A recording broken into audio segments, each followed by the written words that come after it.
Hello guys, welcome back to my YouTube channel. This is KJ speaking, and today I'm glad to share with you guys how to write a band 7 in IELTS Writing Task 1. Today's topic is pie chart, which I'm gonna focus on movement data. So now let's begin. To begin with, let's have a quick look at an action plan. Here, there are 3 steps. Step 1, task and data analysis. Step 2, data classification. Step 3, writing. All these steps, I'm gonna detail it one by one later. So now let's move on. Now let's move to the action plan. As previously mentioned, there are 3 steps to follow. First and foremost is step 1. Task and data analysis, which is the pre-writing stage. Let's have a look at the exercise. For time scale, it's here a movement data because there are 2 time periods here, 2010 and 2040. So the time that might be used here are past simple, present simple, future simple, or future perfect. Turning to subject on data, it's the population in 2 countries. Next is type of chart. They are pie chart. Concerning units, unit here is in percent. Then regarding the number of charts, there are 4 given charts, and each one will represent its distribution of population in different years and countries. Lastly is the legend. As you can see in the illustration, there are 3 legends representing age group: 0 to 14 years, 15 to 59 years, and 60 plus years. Alright, let's proceed to the next step.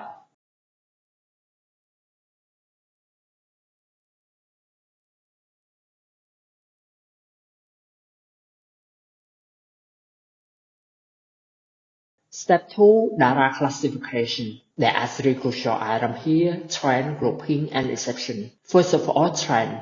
Trend are the general image that tell the reader what happened to the chart in general. In the exercise, there are 3 trends. 1. Country A will see rises in population in 2 mature groups, 15 to 59 years and 60 plus years, but a decline in the low age, 0 to 14 years. 2. Country B will see falls in population among the 2 young groups, 0 to 14 years and 15 to 59 years, but a rise in the oldest, 60 plus years. 3. Over the year, country A will have had higher proportion of young population than country B. Turning to grouping. Grouping means the way that we categorize all similar or relevant elements into one group or category. In the exercise, there are 3 different groups. The first group is country A, the second group is country B, and the third group is comparison between country A and B in both years. Finally, the exception. The exception refers to all things that are out of group or different from other in the group. In the exercise, there are 2 exceptions. The first is the falling trend in 0 to 14 years population in country A, and the second is the rising trend in the 60 plus year in country B. Well, let's move to the next step.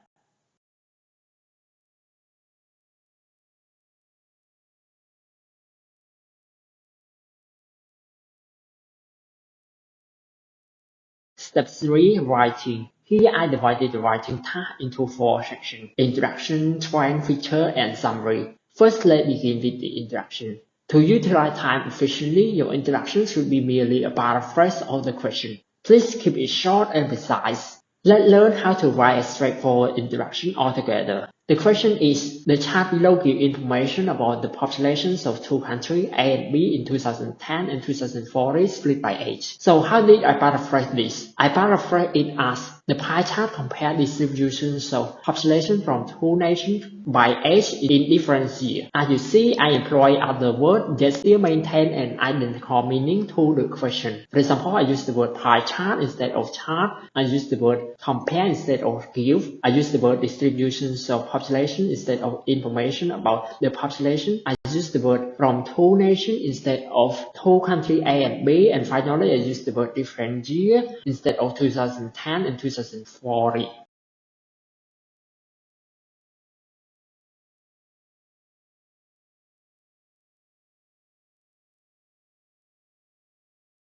Alright, now let's move to trend. Trend are what the chart shows in general. Here is how I write the general trend. Overall, country A will have had far higher proportions of young citizens than country B. Over this year, country A will see remarkable rises in two mature groups, but a marked decline in the low age. However, country B will experience significant fall in two young groups, yet a sharp climb in the oldest. You see, I included all three trends: comparison between country A and B, trend in country A between 2010 and 2040, and trend in country B between 2010 and 2040.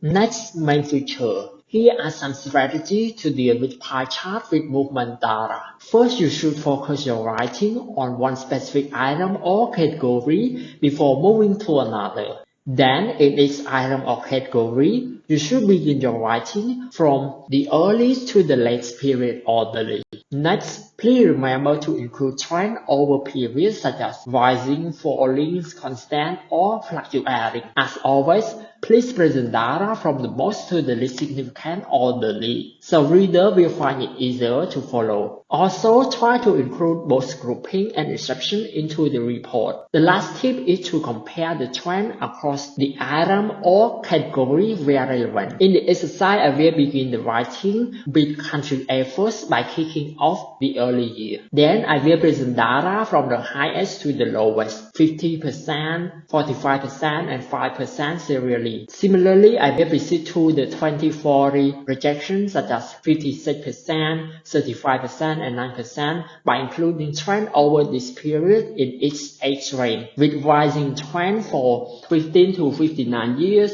and 60 plus years, falling for 0 to 14 years. Follow the analogous pattern in country B. I will first describe the 2010 data such as 60%, 27%, and 13% consecutively. And by 2040, such as 47%, 43%, and 10%, with decreasing pattern in two young groups and rising in 60 plus. Lastly, I will make comparison between these two countries over years.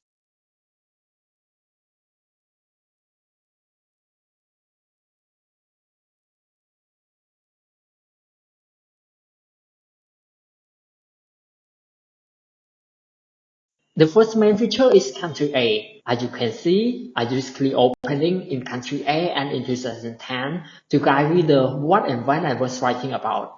Then I rank the figure orderly from the highest to the lowest with proper linking device and word use. While continuing to describing 2040 figure, I use the sentence connector nonetheless to alert the reader that the proportion will change over the year. Besides describing data in order from 56% all the way to 9%, I try to include trend between these 2 years. As it turned out, the youngest group show a stark contrast to other. One takeaway from this section is to remember to show the trend over the periods, such as rising, falling, constant, or fluctuating.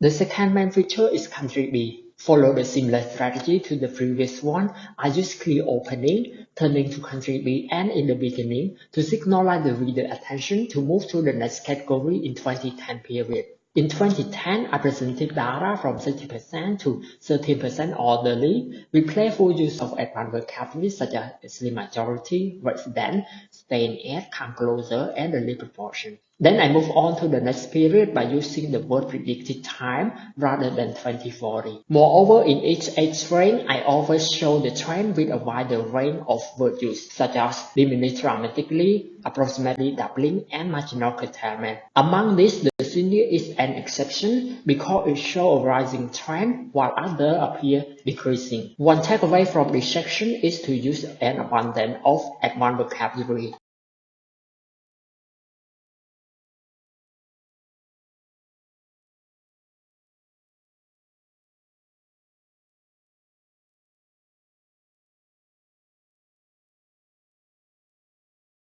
The third main feature is the comparison between country A and B. To be clear here, I first compare both countries in 2010 and then in 2040. As you can see, in 2010, country A population was roughly dominated by two young categories, while in country B, the mid-range topped the chart, followed by the senior, and the young had a tiny fraction. By 2040, country B population will be fairly contributed by two adult groups, whereas much younger in country A. One takeaway from this section is to remember to make comparison not only in the internal item or category, but also across the item or category where relevant.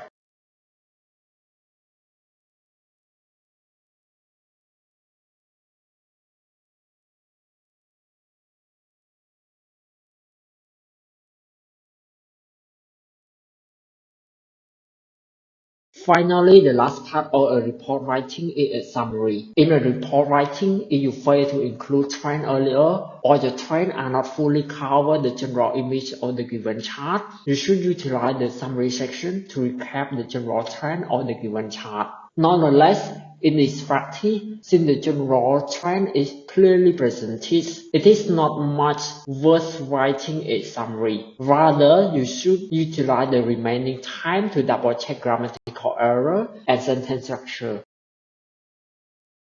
Okay, now let's have a look at my full-length writing sample. Please pause the video to read it and identify how I approach this task effectively.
Well, now it's time to recap all the takeaways from this video. First of all, in terms of task achievement. 1. Try to paraphrase the question using synonym, word link, and collocation to convey the original meaning. 2. Since the question contains lots of information, try to compare and contrast as much as you can under time constraint. Do not be afraid to exceed the maximum word limit up to 100 words, as long as you are able to demonstrate your high-quality writing. Secondly, in terms of coherence and cohesion. 1. The general trend might draw a general image of the given chart. 2. Never flip-flop your writing. Be focused on clear description by describing from the most to the least significant orderly.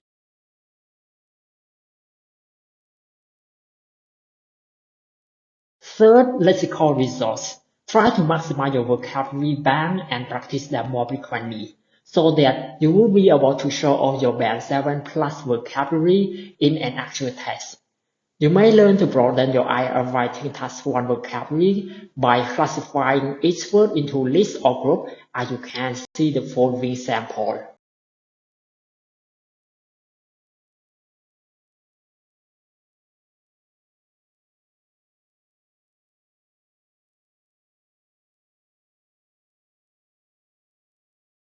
Last but not least is grammatical range and accuracy. 1. Be aware of tense use.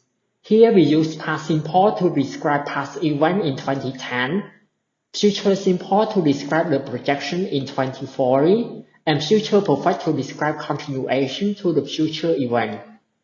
2. Minimize the misuse of a and the and plural nouns.